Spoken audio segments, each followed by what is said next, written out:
Mga pare ko, yan na ulan. Bibidyo ko na yung unit nyo. Start na, Andy. Start na, tas yung mga ilaw.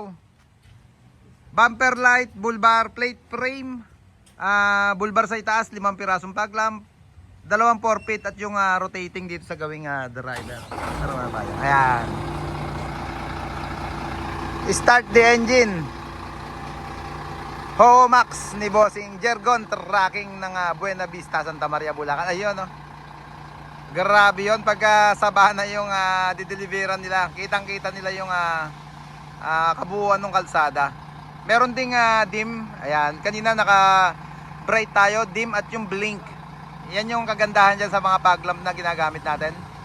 Ayun yung high, yung sabi ko na high beam.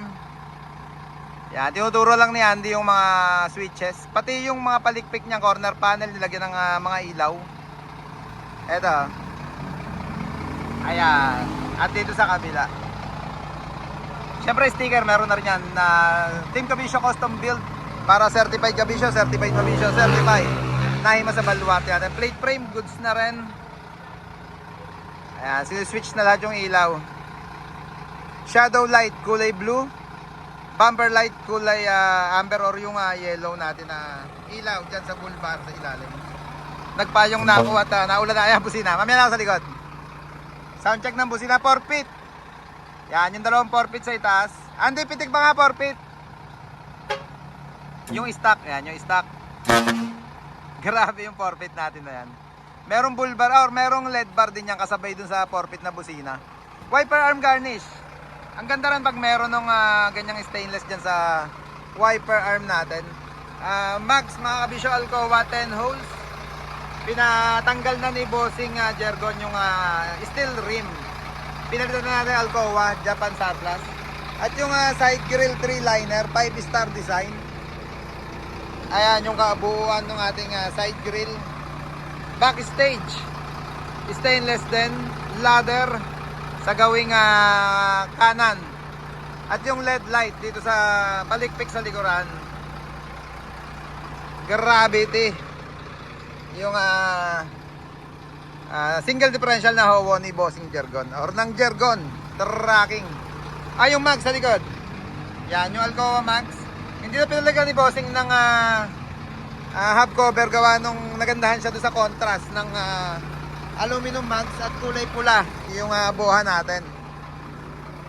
Okay na, Andy, naituro na yung mga switches. Pa-exit na sila. Meron pa daw 10 si Bossing. Sabi ko isa-isa lang. Yayariin muna natin yung mga bull bar, tsaka nila dadalhin dito yung unit nila. Pa-isa-isa. Jergon Tracking. Okay na ba? Exit na kayo? Sige, sige. Yung rim, sakay nyo na yung pinagpalitan na. Tulungan lang natin mamaya. Andyan sa gilid. Sige, sige. May service naman sila dito. Yung Suzuki nila. Diyan natin sakay yung rim. At si Bossing Jergon nandiyan sa kanyang Toyota Hiace. Naulan na kasi kaya pumasok na siya sa loob.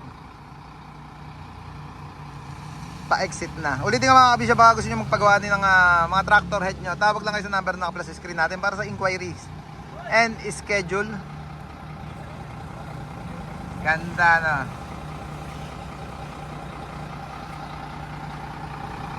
Ulitin ko mga Cabisyo, 2 forfeit na busina, 5 fog lamp doon sa ibabaw ng ulo niya, 1 LED bar, blinker sa gawing driver side, ladder sa likod, 4 na Alcoa mags, bumper light, plate frame, yung mga kulay blue sa palikpik, corner panel sa bumper at doon sa likod ng cabin. Yan yung mga naging project. Wiper arm garnish. Yan yung mga naging project sa unit ng Jergon Tracking. Siyempre, Howo Max.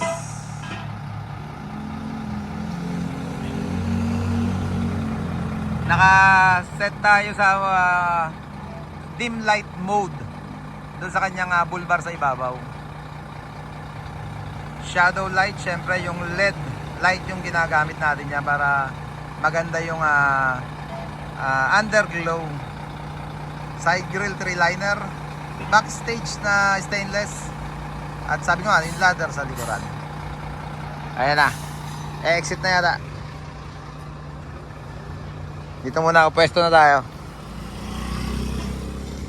Kinarganan lang yung apat. Kaya apat na rim lang yung tinanggal natin. Apat na mags lang din yung kinabit natin. Yung panloob, yung inner mga kabisyo, steel na lang yung ginagamit natin. Para hindi lahat aluminum.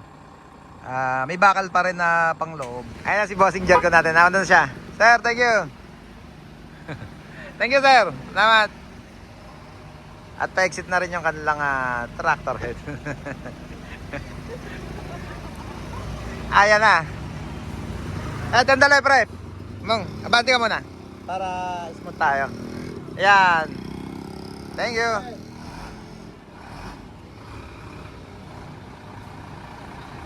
Grabe yun.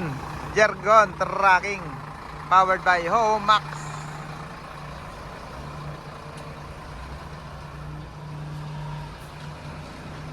Sir, thank you. Ito yung service nila. Yeah, boy.